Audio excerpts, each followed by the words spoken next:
নমস্কার বন্ধুরা, তোমরা সবাই কেমন আছো? আশা করি সবাই খুব খুব ভালো আছো। আমি শিল্পা চলে আসলাম তোমাদের কাছে নতুন একটা দিন আর নতুন একটা ভিডিও নিয়ে। তো আজকে দেখো আমরা সবাই মিলে পিকনিক করতে চলে এসেছি। আর এই দেখো আমরা কিন্তু সবাই মিলে বসে পড়েছি গল্প করতে। তো এইরকম মুহূর্তগুলো যখন সবাই মিলে একসাথে হয় এত এত ভালো লাগে, খুব খুব ভালো লাগে। আমাদের কিন্তু খাবার দাবার একদম সব রেডি হয়ে গেছে। আর তারপরে কিন্তু আমরা সবাই মিলে গল্প করতে বসে পড়েছি। পিকনিক বলতে আমরা সবাই মিলেই খাবো, আর ওই দিদি কিন্তু আমাদেরকে খাওয়াচ্ছে সবাইকে। আর এই দেখো এদিকে কিন্তু দিদি নিয়ে চলে এসেছে সব কিছু খাবার দাবার, বলছে এবার বসে পড়ো। কিন্তু কথা হচ্ছিল যে আমাদের একদমই এখন খেতে মন যাচ্ছিল না, মনে হচ্ছিল আরো গল্প করি আরো গল্প করি। আর সবাই মিলে যখন থাকি তখন তো গল্পটাই একদম দারুণ দারুণ হয়ে ওঠে।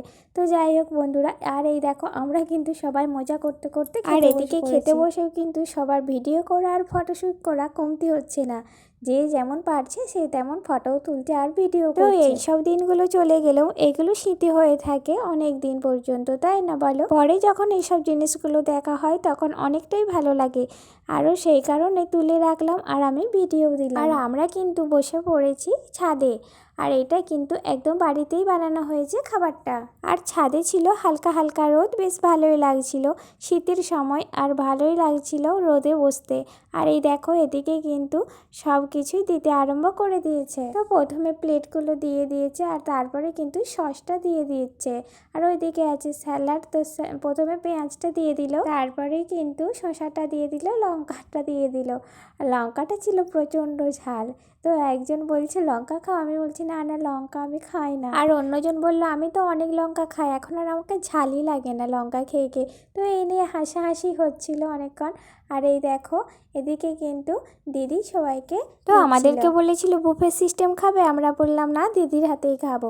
তো দিদি দিচ্ছিল সেই কারণেই। আর এই দিদি আমাদেরকে খুব খুব ভালোবাসে, আর সেই কারণেই তো সবাইকে ডেকে নিল বাড়িতে। আর এই দেখো পকোড়াও চলে এসেছে। পকোড়াটা কিন্তু দারুণ হয়েছিল, এত মজমজে হয়েছিল কি বলবো। তো ভালো হয়েছে বলে আরও বেশি করে সবাই পকোড়াই নিচ্ছিল। তো দিদি বলছিল যার যত লাগবে সে তত নিতে পারো আর খেতেও পারো। আর আমরাও সেই কারণে নিচ্ছিলাম আর খাচ্ছিলাম, বেশ ভালো লাগছিল। এদিকে আমাদের পকোড়া খাওয়া কমপ্লিট হয়ে গেছে। আর তারপরে চলে আসলো গরম গরম বিরিয়ানি। আর বিরিয়ানিটাও দারুণ দারুণ হয়েছিল। আর এটা কিন্তু খুব টেস্টিও ছিল। আর তারপরে চলে আসলো চিকেন কষা। তো এটাও কিন্তু খুব খুব সুন্দর হয়েছিল আর খুব টেস্টি ছিল। তো এইভাবে আমরা খুব খুব আনন্দ করলাম আর আমরা সবাই মিলে খাওয়া দাওয়া করলাম। তারপরে কিন্তু বাড়ি চলে গেলাম। সবাই ভালো থেকো। আজকের মতো এ পর্যন্ত, ফিরে আসবো নতুন একটি ভিডিও নিয়ে।